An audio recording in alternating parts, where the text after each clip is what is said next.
Good morning, everyone. Boys and girls, parents and friends, welcome to our weekly story hour. Today I'm going to tell for the third and last time the story of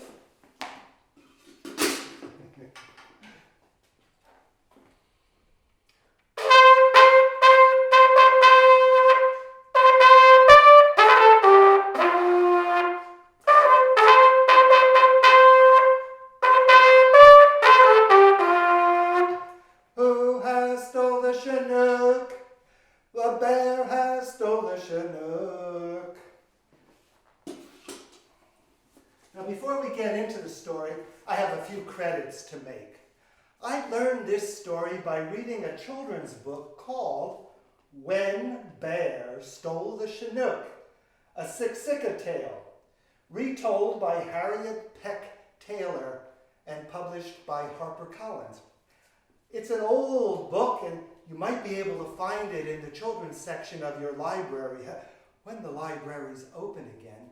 And maybe you could find it by a used bookseller online. When Bear Stole the Chinook. I also listened to a charming folk song written and sung by Jack Gladstone. You can find that, When the Bear Stole the Chinook, on YouTube, just like you can find this story. When Jack tells the story, the boy leaves his house, leaves his village, only with 4 animal friends. Prairie Chicken isn't there, but miraculously, when they bring the bag out of the cave, Prairie Chicken is there to peck it open. So those are my credits. Let me put this down for a moment. Now, when we repeatedly tell stories in school, as we go into the second, third, and further tellings, we try to call the story up out of the children. So by now, many of you can tell me what's going to happen.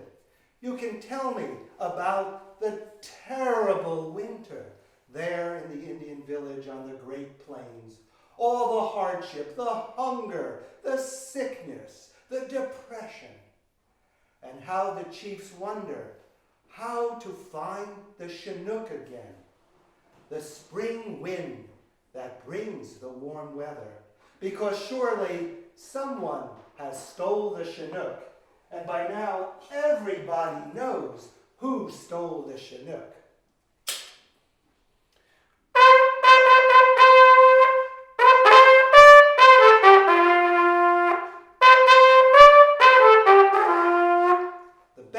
Stole the Chinook.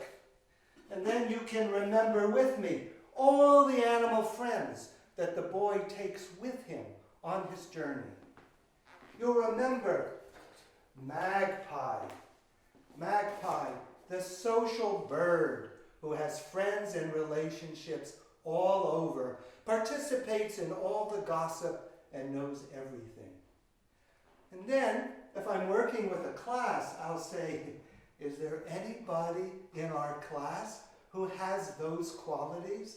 Do we have a person who should play the magpie when we dress up and act out this story?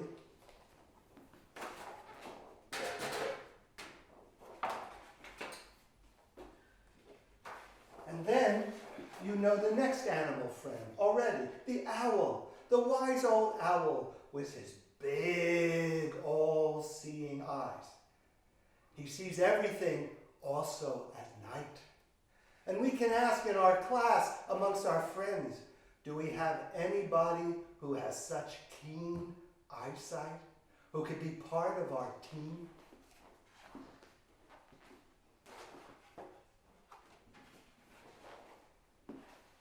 And then Coyote is part of our team. And maybe some of you are like that. We call that sort of light fingers or quick fingers. You're quick at finding things that you want.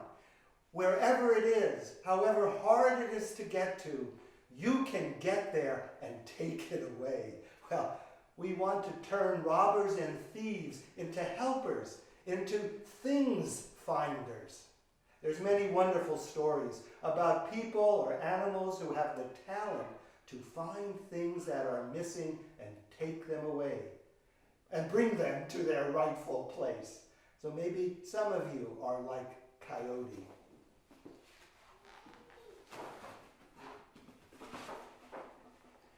And Weasel has similar but different qualities. Because of his whiteness, he's invisible in the snow. And I've met children here at that school, in our school, that can stand somewhere, and you're looking for them, and you just can't see them. They actually know how to make themselves invisible. Unbelievable, but many coworkers here will testify to the experience. There's many who are slippery and clever as Weasel. And you need that talent, particularly if you're sneaking up on a ferocious grizzly bear.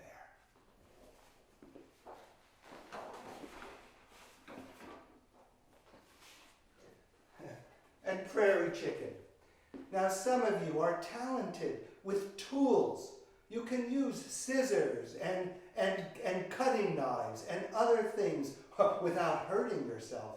You can do a good job. Maybe you've been trained cutting the fruit for fruit salad in the morning, or even learning how to slice bread, or working in the wood shop with dangerous chisels and saws. Prairie chicken has a built-in tool, the sharp razor-like beak that he uses to help everyone. So when we're casting the play, and we would do that if we had school and you were all here, we would making costumes and masks and other things and deciding who should play what part. Another thing we can do is, just like all these friends have their talents, we can look around our classroom and amongst our friends and say, what talent do you have? What can you contribute to a team effort?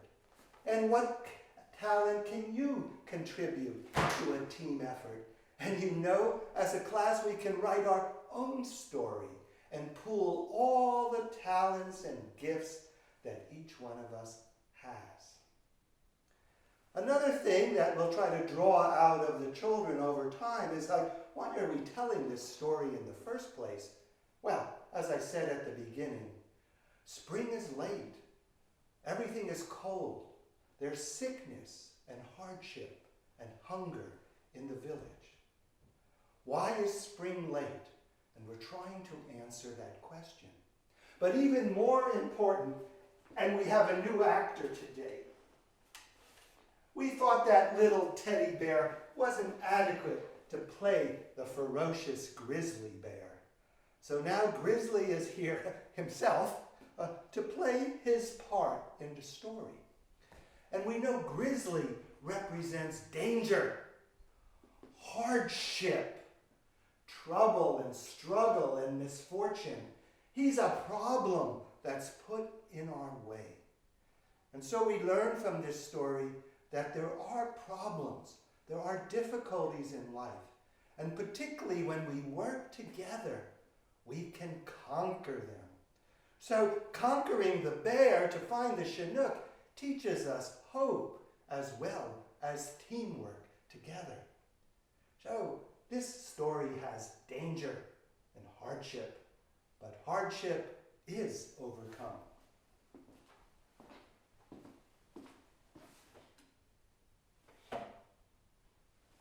Well, enough with my preaching. And with very young children, it's enough for them to just remember the characters and retell the sequence of events. For the older children, we want to draw out the deeper meaning and use the lesson all together to develop drama and comradeship and teamwork in our class. Well, let's get on with the story. And I've already given you such an introduction to it, you can almost tell it to me. Because once upon a time, yes, there was a terrible winter, and the whole Siksika nation was hungry and tired and sick and depressed and gloomy, and everybody was down because the spring was so late. And the elders realized that someone has stole the Chinook.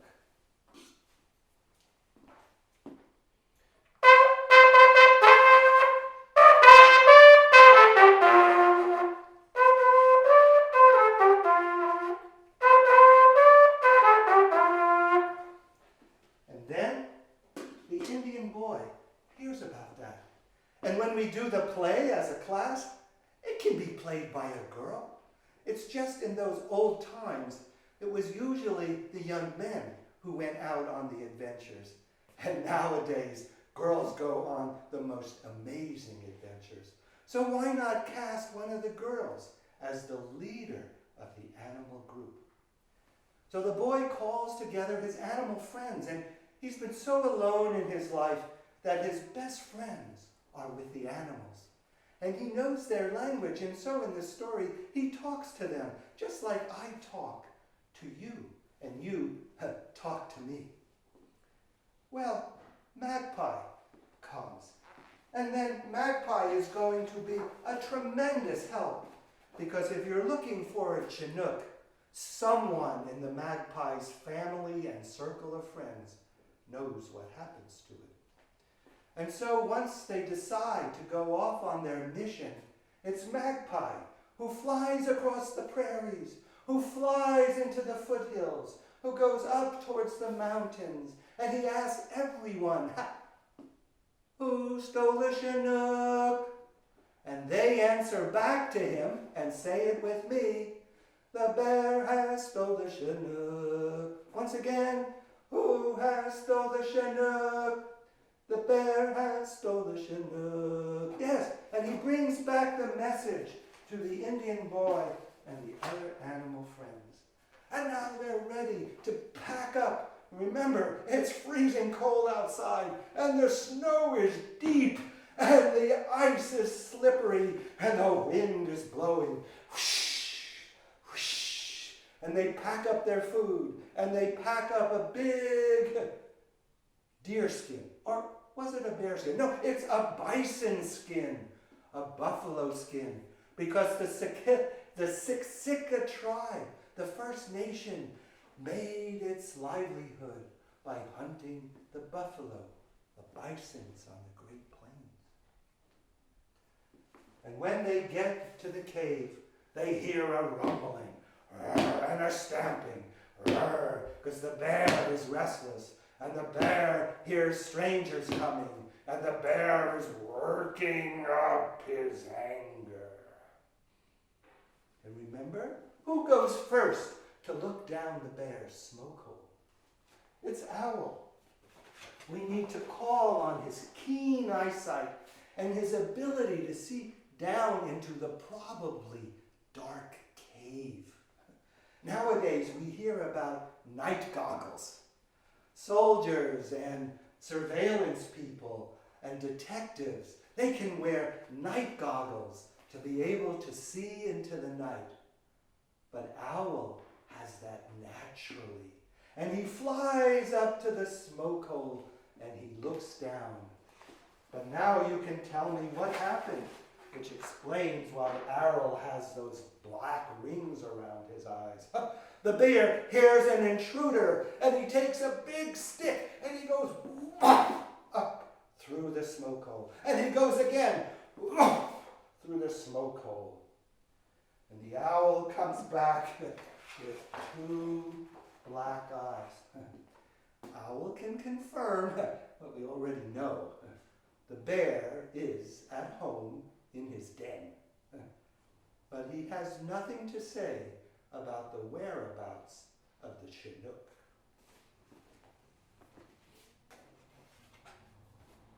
Now it's Coyote's turn.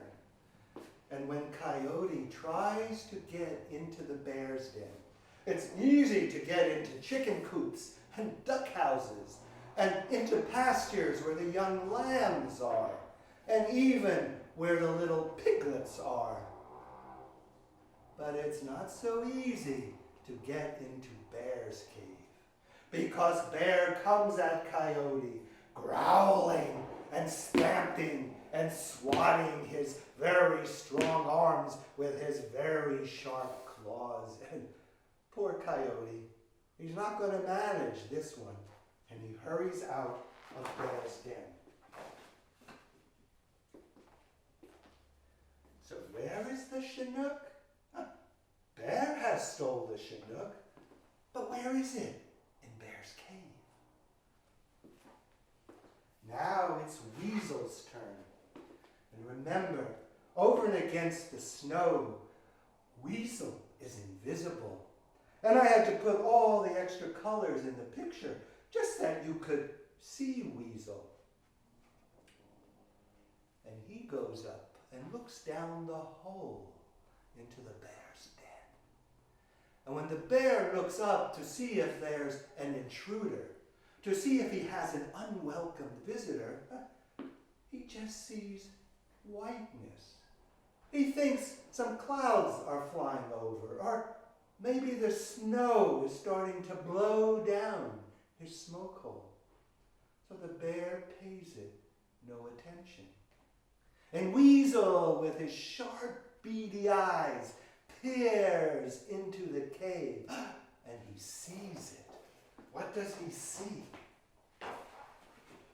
Perhaps you can remember, he doesn't see the wind blowing around on its own. He sees a big, fat sack that's pulsating and breathing with life.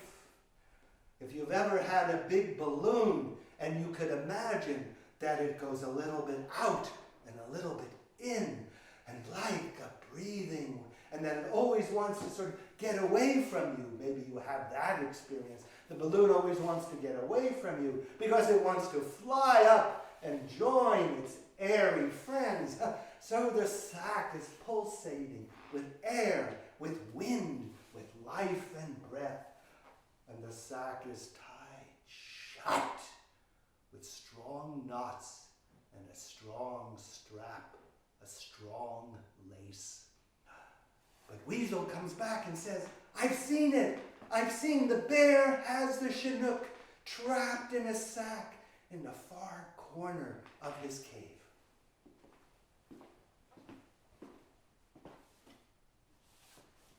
Now, here is Big Bear. I've never seen a grizzly bear, but I've read stories that when you see one in the wild, you are in danger. How are they going to get into that cave? And now it's time for the boy's contribution to the search. He always carries with him in his little pouch a peace pipe to make peace, to bring relaxation, to bring calm into any and every situation. And he goes up on top of the smoke hole and he starts to smoke his pipe and breathe the smoke into the cave. He puffs and he huffs and he huffs and he puffs so much smoke into that cave, the bear can hardly see his way around. And as the big, ferocious bear breathes in the smoke, he gets drowsy. He's tired and sleepy, the way you feel at bedtime. And he lays down and goes to sleep. And have you ever seen or heard a bear sleep? Oh, how they snore.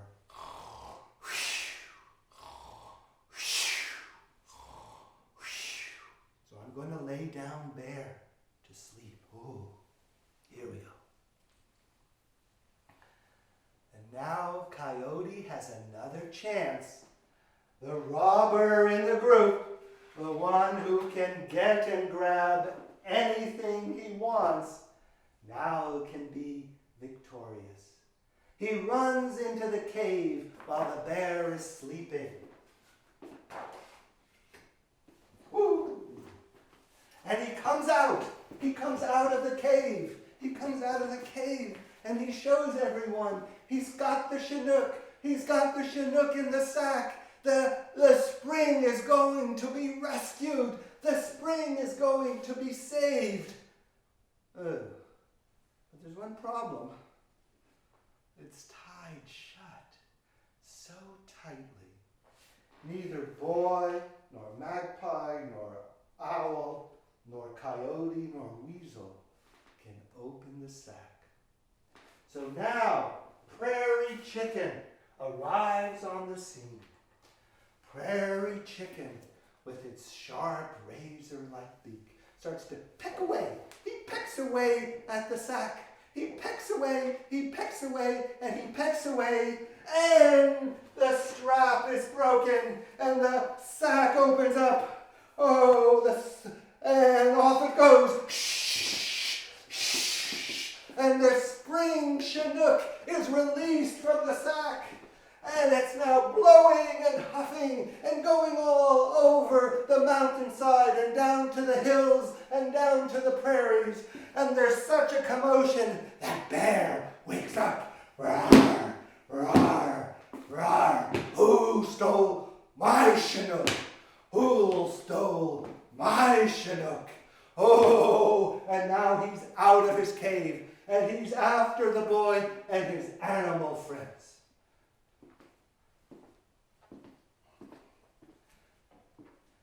The boy and his animal friends are out of there quickly.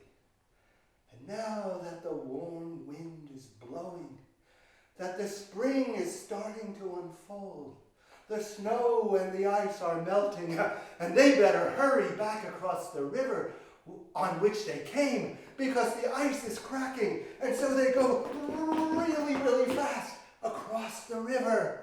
And just when they reach the other side, the ice breaks, and the ice goes out.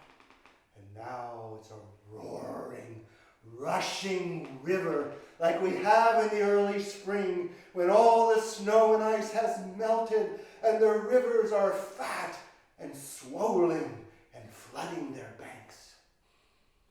And when Bear comes to the water's edge, he cannot pass.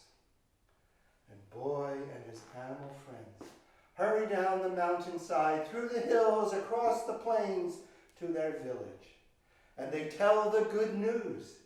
And already the people in the village know what they're telling. We have found the Chinook. The Chinook is free to bring spring, because the snow and ice in the village have melted, and the spring flowers are coming up, and everyone feels healthy and happy again. Spring indeed has come, just like it's come to us, and one day after the next is a further unfolding of our beautiful spring. And why do we have a beautiful spring?